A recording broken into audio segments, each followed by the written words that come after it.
What's up? So we've now arrived at TDC Performance. These gents, when we first posted and we first started talking about doing this entire journey and starting the trip and that, they offered to do a full remap of the car, put it on the dyno and sort everything out. We're in Cape Town. I was absolutely bored today, so I figured, well, you know, let me take a bit of a drive, let me see where they are so I'm familiar with the area, you know, so for when we do decide to do this, I know where it is. Lo and behold, I get here, I didn't realize it'd be open, and we dynoing Beastie today. How about that?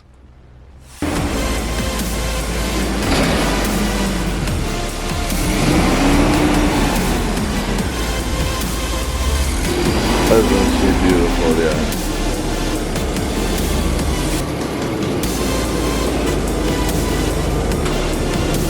There she is, boys.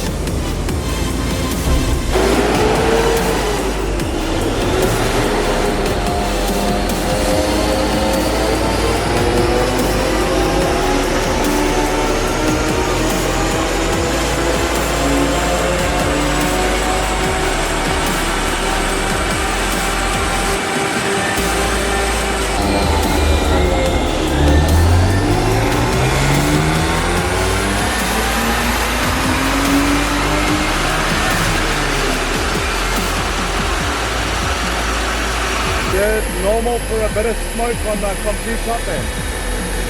Yeah, because I've never seen that so the ECU naturally richens up at high RPM. Okay. So you will get a little bit of a pump. Also there's carbon sitting in the exhaust, so when you're at high RPM, you won't notice it on the road.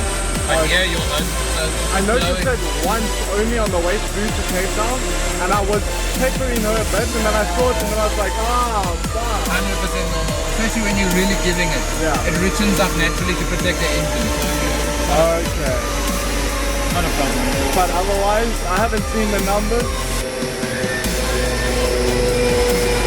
What do they make stock? I'm not 100% sure. I need to check. They make about 150 or so, I think. 150, 140, something around there. Just made 150 now. Wait, what? Yeah. As though she was still new. Pretty much.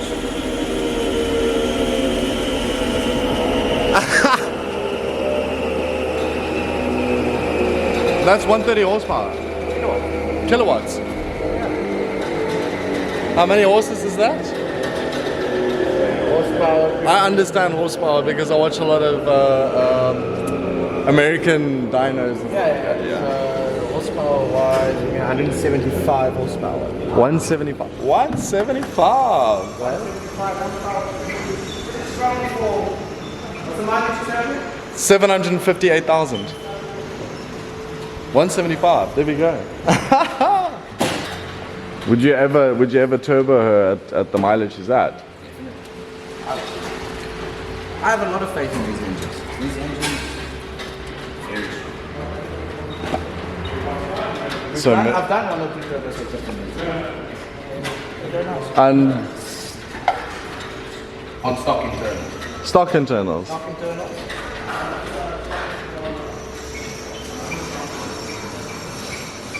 Gosh, I am tempted. But I wanted to hit. I think we made on the last one the stock internals was like 330 kilowatts or something like that. So basically double, close to double.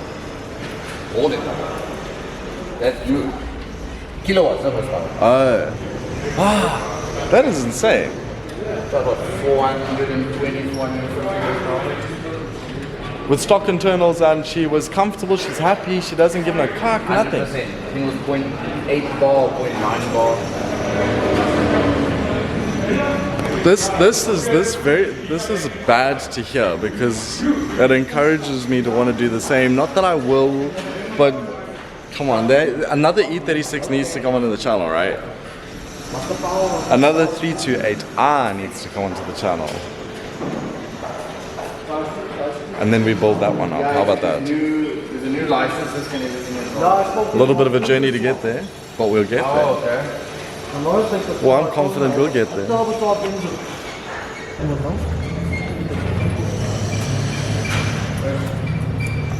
And that's a good solid line, is it not? Yeah. It's exactly how a healthy 328 behaves. That's why I say it's impressive. I'm smiling from ear to ear here. Like, the village, I'm not going to finish that sentence. That's a term I want to use, I'll do that off camera. Alright, so Beastie's map has been done as far as I understand, but I'm going to let Liam explain all of that when he's all ready to. And then we can go through what changes there are and what it does and how, because this is all intriguing. I'm super keen, yeah. Super keen. Already good feedback about it, so that's always it's always a relief to hear. Tire pressure for the E36, what would you say is good? Because I run 3.1 at the back. I run what they suggest here. 3.1 at the back and 2.6 in the front. 3.1 bar. Yeah. Right. But I guess if you're doing long distance and high mileage, it's going to help with less drag basically. So the pressure. Okay, I think Is that fine? I wouldn't run 3.1 personally, that's a bit high. What would you recommend running on? Because Run on the that's front, 2 point? 2.6. I would run the same at the back. So both sides 3.1 is just a little bit high. You must remember as you drive, I'm not going to, don't quote me technically here, but I know as you drive, basically the inside of the tire expands. So your pressure while actually the wheel is running is actually higher than what you pump into it at the start, unless you use nitrogen. So you have to allow for a bit of expansion. So at 3.1, I feel like that is a bit high. If you can get it under 3 bar, then I would say a bit safer. What I think I'll do is I'll shift down to about 2.8 and see how that is first. I feel that would be a good idea. First stop when we get to the garage, drop tire pressure 2.8. But if I load the boot basically full, then 3.1 is fine. Yeah. You must remember E36 is naturally, the suspension on the back is a little bit lower, actually a fair amount lower than the front. They do that on purpose. So if you're going to load the back, the back is going to sag down even more basically. So yeah, I think I wouldn't go above 3 bar. All right. That would be my... No, but it's good. It's nice to understand different opinion because I don't know everything myself, and I'd Especially rather. with the hot weather now. You know, with the heat on the tar, as Yeah, you're it running, expands. It actually makes the air expand inside. So that's why I wouldn't do it such high pressure. But I think 3 bar, I wouldn't go over 3 bar. Let's get it. Hands on, boys. I'm keen. So new map has been loaded. You're excited now. Let's see what it does. So basically, you just made what changes did you make? A little bit of fueling adjustment, slightly, so slightly richer on the at high RPM under Yeah. full load. Slightly richer at the bottom because they do run slightly leaner from factory, and then timing, couple extra degrees advance. Very basic Siemens ECU, so you can't really change Go wrong, that much yeah. on it, but And small changes make a difference. You did check obviously what was currently on, and It's you did stock see how file she was. from the factory on stock parameters, so they just slightly adjusted basically. Being a naturally aspirated engine, there's not that much you can do to it, especially with an older ECU, but we'll give it a go and see. The small changes add up to a fair amount of difference. You won't get much improvement as far as the numbers are concerned on the dyno. You will gain a couple kilowatts, a bit of torque, but the difference is going to be in the feel of the car. Yeah. It's going to be a lot more responsive, more so than what the numbers would say basically dyno was. And that snap crackle, she's already got that M3 It sound. might have a little bit more now. I'm gonna have to get used to that again. Let's see, let's see. That took a while to start getting used to in the first place, yeah. But let's give it a go.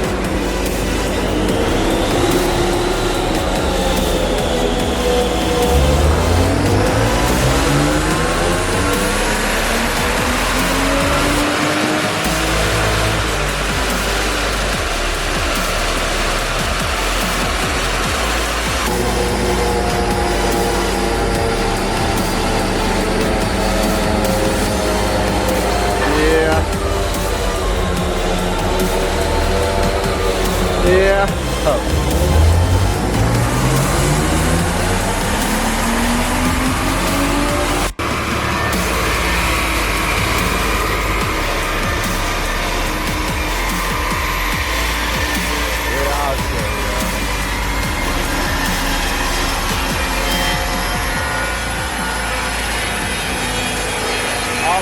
liking this. I'm liking this a lot. So here's where the big difference is going to be. 2000 RPM, 45 Newton meters of torque. Extra 2000 RPM. Massive. That is On a naturally aspirated car. That is massive. So you see at the top, okay, this is a torque graph. Yeah. At the top end, you're not going to gain that much. But this is basically, so if you're cruising at low RPM, you want to overtake somebody, you put your foot down, that instant response type of thing, that is where it's going to make the biggest difference. The timing changes are what made the most of the difference over there, basically. Giving it some extra timing at the bottom. Like I said, the top you gain a little bit, you don't gain a hectic amount. You gain your maximum torque, you gain about 15 Newton meters or so. Here at your low range is where you're going to feel the difference. But So- at the top, right? At the top, range, it's already it's quick. already nice. Yeah, so from the factory, with the factory tune, they do already put pretty much your peak timing, your peak fuel AFRs are pretty much right. You can make slight changes, but you're not going to gain that much. At the bottom end, say 2,500 RPM and under, is where there's a lot of room for improvement.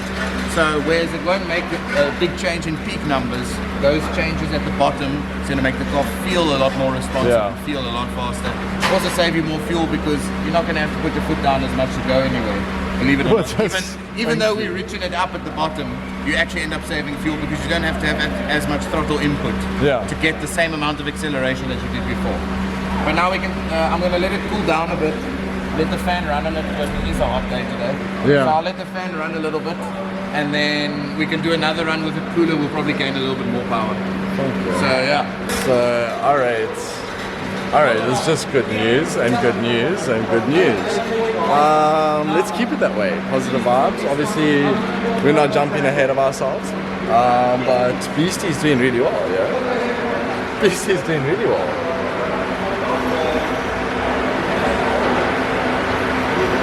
Take into account, this is 758,000 kilometers. This is still original motor, nothing's been done to her. She's still a stock girl.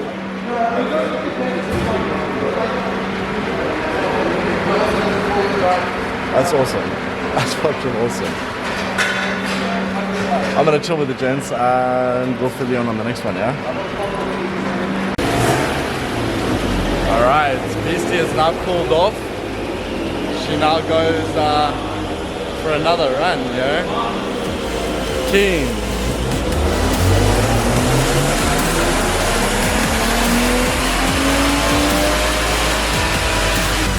Wait, that green one is what the ran now.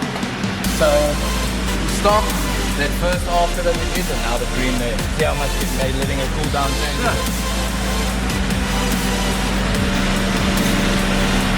and this is So let me show you now stock versus tuned with the car cold. Power, torque. shut. That's a big difference. Yeah, does yours show brake horsepower? Because I understand that better than kilowatts. So we're doing now 185 bhp. We were at 174 bhp before, so it's 11 brake horsepower. And then our Newton meters of torque, we were doing 235, 236, so now 260.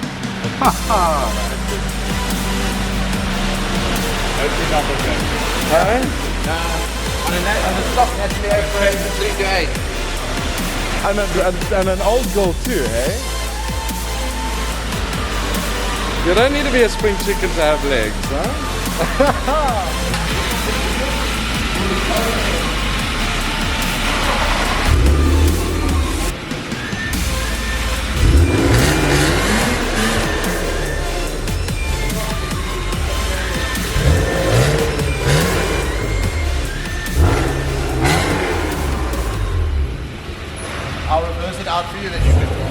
paint, yeah.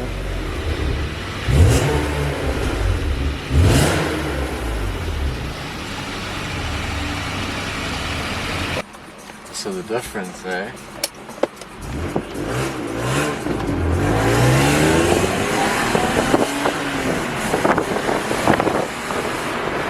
She has picked up, right? You will feel it. Not massive, massive, massive in the sense of like, but I do pepper her hard quite a bit. Oh, that's the thing. You're gonna find it being a non-turbo engine, being an older engine. You're limited, you know.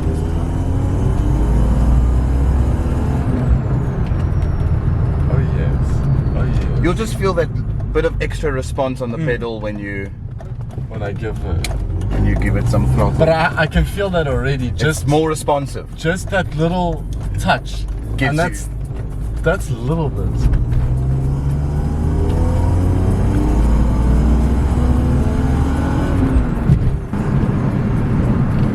Cheeky. Now, It just feels a bit. It makes the car feel a bit more alive. It does. A little bit more. Does. It gives it a bit more pep. Right. It's not gonna. But here's something for you, because not many drive this car, and the few that do, they always give me the same expression. So now this is your baby. You Like that. you enjoy this beautiful beast. Let Liam have some fun. This is the baby. This is the baby. This is the girl, yeah.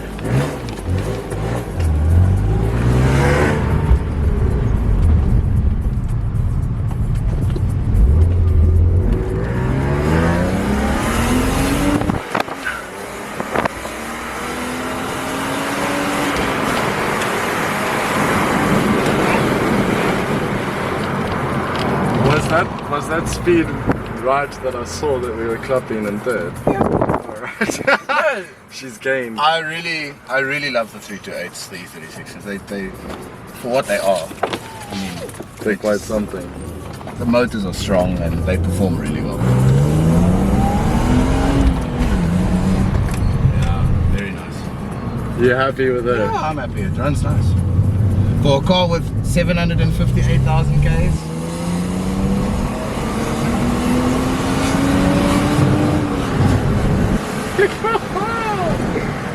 Yeah. And you are putting her through her paces because, you know, I drive her, but I'm scared to drive her this way. That's why I put you in the driver's seat. So now I know what I can do with her and feel okay doing so. Yeah, you know, if you look at the dyno graph on these especially, they make the most power. Their peak power is basically almost right by the red line.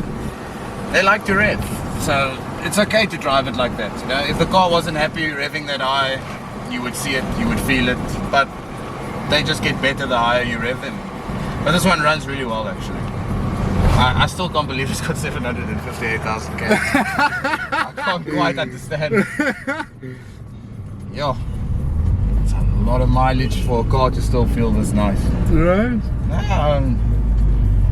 I'm happy. Whoever's owned this car over the times, the previous owners, obviously. There's only one previous owner. Okay, so he did, and I'm sure he looked after it. I can see he looked after it. Oh, most definitely. Yeah. And that's the thing, like, when Rian offered me the car, he turned around and said he's not going to sell it to anyone else. He's had offers and he's never let go of the car. But you can see, this is just proof that, okay, I'm a BMW person, so I will be a bit biased, but it's just proof that if you look after something properly, if you look after a vehicle properly, they can last amazingly long periods of time. Most of the time when you see cars that are braking with much less than half the mileage of this, it's just a lack of maintenance. And for a car this old with this much mileage to still be in this condition, it's a testament to not only the engineering and the build quality, but the way the person looked after the car. And I think it's something quite special, because you won't see, this is a unicorn basically, a car this age, this much mileage. You won't see this every day. You'll hardly ever see it, I think, and it's quite special to drive it. So I'm quite happy that I got to at least say I drove a 750,000 kilometer mileage car, and it drove better than most E36s I've driven. To be fair, this does drive better than probably 75% of the E36s I've driven, and I've driven quite a lot of E36s. So impressive. Sure. And it goes really well. So I'm impressed. And this is the thing. So I wanna definitely come back at some point in the future when she hits maybe 900,000 or something like that, and I'd like to share the rest of that journey. Yeah, no. So definite. I'd love to see it. If this thing can hit, I have no doubt it will hit 1 million kilometers. I mean, I think it'll do it easily actually. And I think you should drive it until then. And well, she's not going anywhere. no, it's not going anywhere. But yeah, I think please bring it back. I'd like to see it again. I'm sure there'll be more done to it the next time it comes back. Nothing motor-wise. I think the only thing I'd like to do is I would like to put the big wang on the back. Oh, The E36 wang. the motorsport wang. Yes, the big. I like a motorsport wang. I'd like to get one. I was thinking about it. There are the holes for it there, and I can see they were blocked off. So I think at some point, maybe in her life, she did have it on. But I would go for the E36, the motorsport wang. yeah, check. I mean, she's already got the holes and everything for it. Okay, so they did do it at some point. Yeah.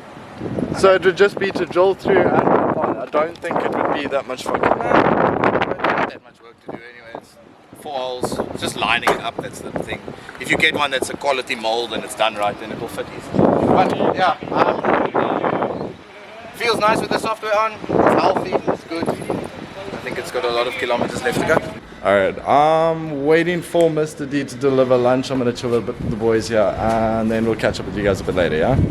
What's happening, guys? Alright, I'm beat. I am exhausted, so excuse the look. I know it's not good, but yeah. I just wanted to close off this video and thank you for watching this far if you have. Please remember to like the video, please remember to subscribe and turn on bell notifications so you don't miss another video. We're changing the upload for Friday's video to Thursday instead. So I just thought I'd update you guys on that before I forget. But anyway, I'm exhausted. I'd like to finish up this video, get it uploaded, and catch up on some sleep. Tomorrow's going to be a really long day. Anyway, yeah, have a good one. I'm out.